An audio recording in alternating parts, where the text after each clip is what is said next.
It was very late at night, and then I heard and felt footsteps in the room coming in through the door and walking past the bed, and I couldn't see anything. I've never, ever, ever been so scared in all of my life, except for when I lost my son. I remember one day just being in the church, just playing, and I sort of had this feeling that somebody was with me. What does that mean? Like, why was she there?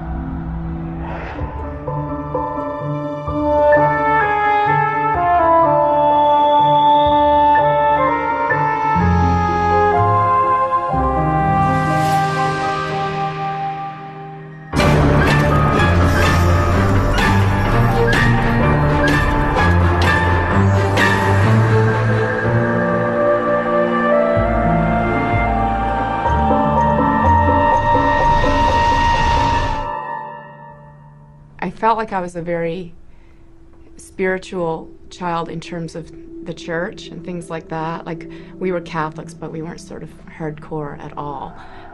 But I had like a little statue of Jesus that I used to pray to, and I really felt very connected for some reason, even though my family wasn't all into that.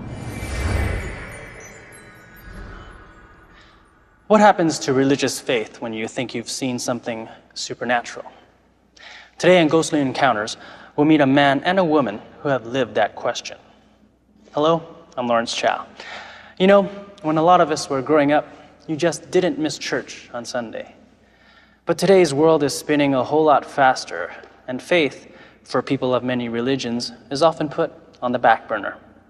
But sometimes a brush with the supernatural can revive a faith lying dormant.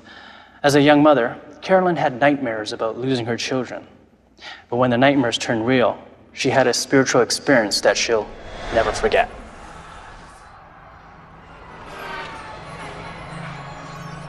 My sisters and I took all our children and we collected them and we took them off to the PNE, which is the exhibition in Vancouver. And the day we went happened to be Children's Day. I had Connor, who was 3, and Brendan, we were pushing in the stroller. Connor was very, very interested in the motorcycle ride. You know, he absolutely loved it. So we let him do that. And then off we went on our merry way. The baby was in the stroller and Connor was right beside me. And then he wasn't. And I said, Ginny, where's Connor? And she said, Kathy, where's Connor? And none of us knew where he was, and we each thought the other was watching him. I will always, always, till the day I die, remember the panic that just flooded through my body. And I just started running. And as I'm running towards him, I'm getting more and more scared because I'm thinking, but what if he isn't there? Then what? I don't know what my next move is. I don't know. And I got to the motorcycles and he wasn't there and they hadn't seen him and they didn't know who I was talking about. And so I started to run as fast as I could run. And I ran out of the little kid playland area and then I started calling that God. And I don't know if the face was in my head yet then or not. I don't think it was.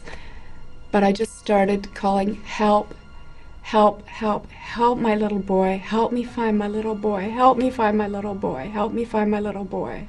And I swear to God, the weirdest thing happened. It was like I hit a wall, like an invisible force field.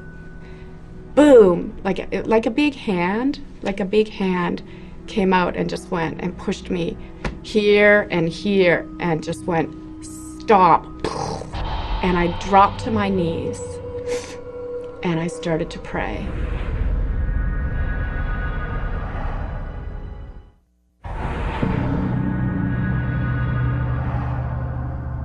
And I was in the middle of the PNE with thousands of people around me, on my knees on the pavement, crying my eyes out. and saying, help me find my little boy. And this thing just took this hand, took my head and turned it. And there he was. And he was 20 feet away from me. And he was all alone.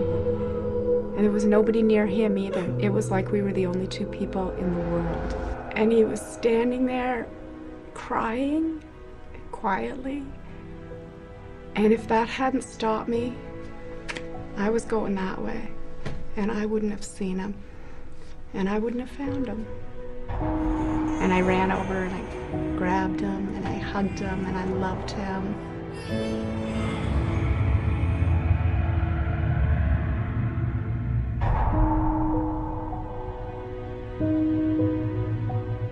I think there are many names for God, and people might call it their name, and they might say it was God, or they might say it was an angel. I think it was one of God's angels. That's the face that I can put to God.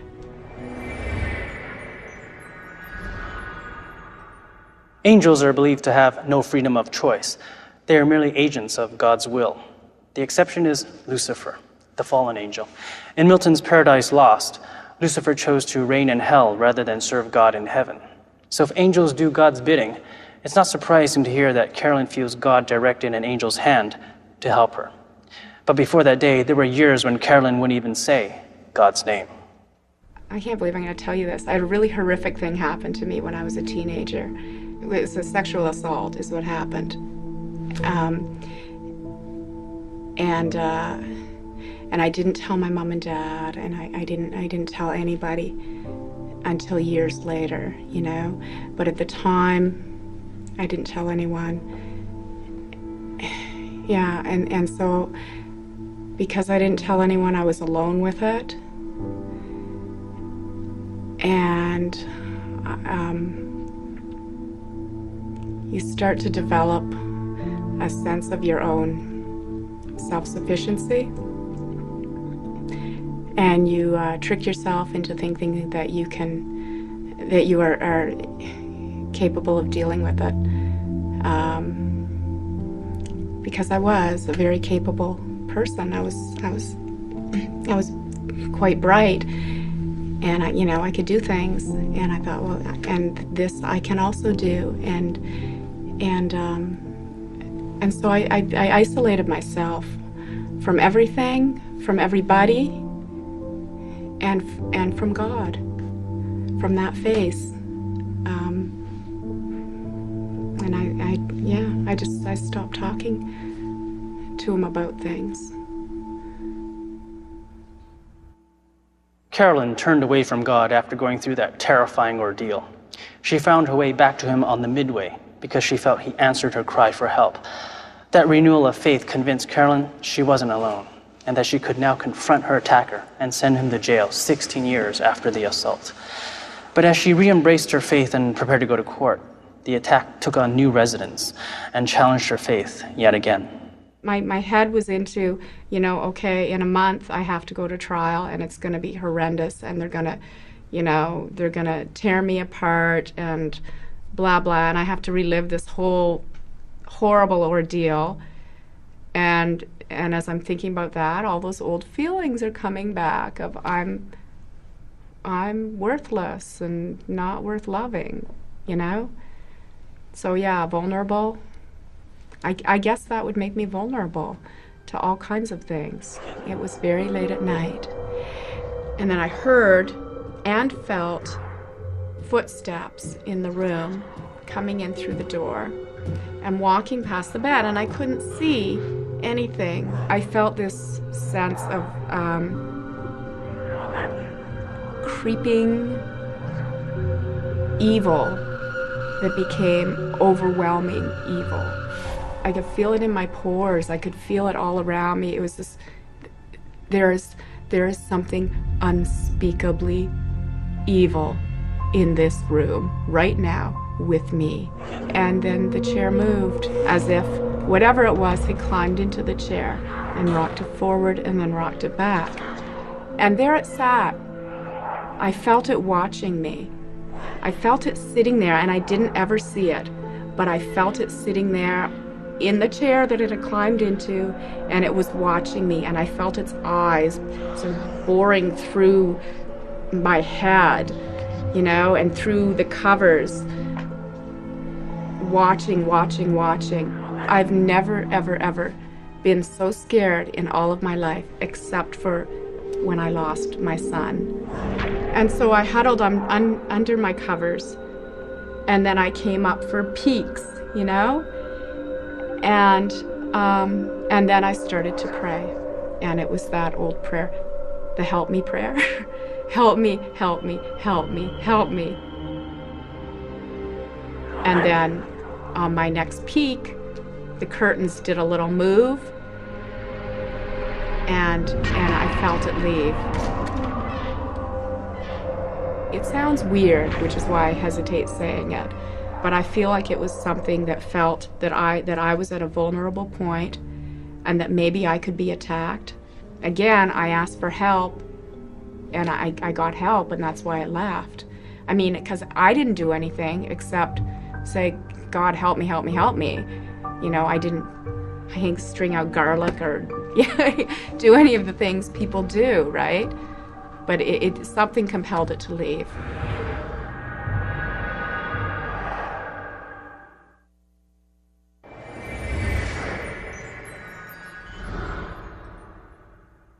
Carolyn thinks she got help because she was ready to receive it. Her Catholic background made her open to the idea of spiritual beings in the world. Catholicism is one of the Christian streams that still embraces such a belief. Eric Robertson didn't grow up Catholic, but he was raised in an environment that allowed him, like Carolyn, to believe in spiritual beings. All of my family were involved in some way in the book business. They were publishers, they were binders, they were proofreaders, they were all sorts of things. So I was surrounded by all manner of books when I was a child. And for some reason, there was a series of books that came from the 1880s by the people that had been involved in the Society for Psychical Research. So I heard all sorts of things about apparitions and thought transference and early hypnotism and that sort of thing. So that's always been of extreme interest to me. I come from a background in Edinburgh, the spiritualist movement is very, very strong. My aunt was a spiritualist and attended the Spiritualist Society in Edinburgh that was founded by Conan Doyle. In Scotland, a lot of these things are taken for granted, and taken for granted in a good way, in a, I'd say, childlike, naive way in a way. It just, these are things that can happen, and yeah, sure. And if you believe that, they do. The spiritualist movement offered communication with the dead, and it was understandably popular in post-war Scotland. But Eric's passion lay in another direction. As a boy, all he wanted to do was play the organ, and that devotion led him into some frightening situations. In the place that I did most of my practice, I would cycle to this church at night and park my bicycle in the graveyard. And then I'd have to go and get the key from the manse, which was across the graveyard. I would get the key, and I'd have to come back through the graveyard, back into the church, and find the only light in the dark by feel. I had to feel along the walls, find out where it was, and then get the organ on and start to practice. And all of the time looking into a black void all around me. All I could see was the music about a foot beyond, and then a black void. And that sets up a certain number of feelings. One is fear, which you constantly try and downplay it. My desire to play the organ was so strong that I was able to overcome that fear while I was playing. The hardest part was coming into the church, and even harder than that was going out. I always felt that I had to go real fast and get out of there quick, back into the graveyard. So essentially the feelings I had when I was really young were feelings of fear, combined with feelings of total exaltation. I mean, being a 10-year-old boy, being able to do whatever you wanted on a huge instrument was just, I mean, it's amazing. And I mean, I just no other way to describe that.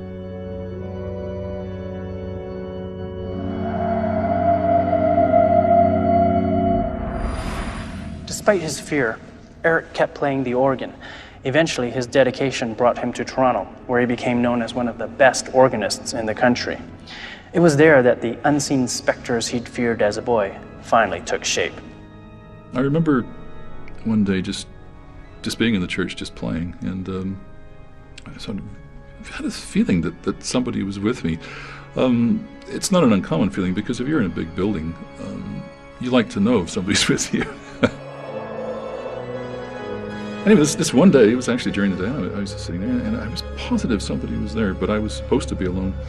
And out of the corner of my eye, I could see somebody sitting in the gallery of the church. And I was playing straight on, and the gallery was off to my right, and I eventually turned my head, and then it went away. Like, it was just, because sometimes you get these little things happening. I started playing again, and I eventually looked up again, and I found that if I didn't look, I could just kind of look ahead of me. I could just see it peripherally.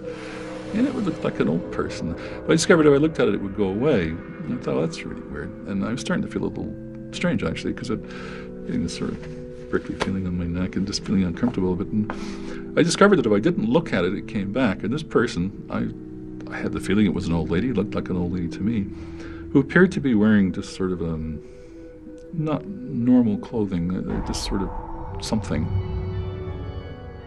I think sometimes when we think we're frightened, I'm not sure that we actually are. I think we're just experiencing something important, or something that's got a real rush to it, you know. And I think that's an important distinction.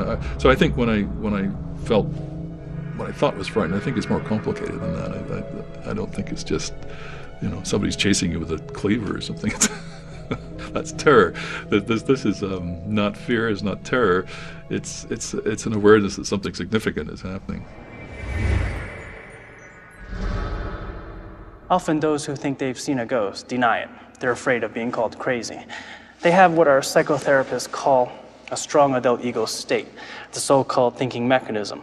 Rather than deny it, Eric tested his adult ego by asking for more evidence. He told the apparition to bring it on. That was the first thing I did when I went back, and I had to look up in the gallery and see if she was still there, because she wasn't. But started thinking more and more about what does that mean? Like, why was she there? Like, why would that happen? You know, just that doesn't happen. I mean, why? You know? And then it happened again, and this time I thought to myself, you know, this is not scary anymore. This is interesting. This is really, really interesting. And I just went through the same process again, but not with the same degree of wanting to look. I just kept on playing, and I got the impression that I was with somebody and that somebody was with me, and everything was okay, you know. I had a really strong feeling of not being alone. She's wise and she's friendly. I think she's friendly. She's certainly powerful. She's completely silent. Completely and utterly silent. It's like being in a vacuum. It's like being in a recording studio with nobody in it. It's just dead. There's just nothing happening at all in the air. Nothing. Got the feeling that everything sort of went quiet and stood still. It's an envelopment of quiet. I can stay doing what I'm doing and she'll stay where she is. And in terms of feeling, I do get a feeling. I get a feeling of I guess a feeling of warmth. There's a feeling of safety, actually, in a funny sort of a way.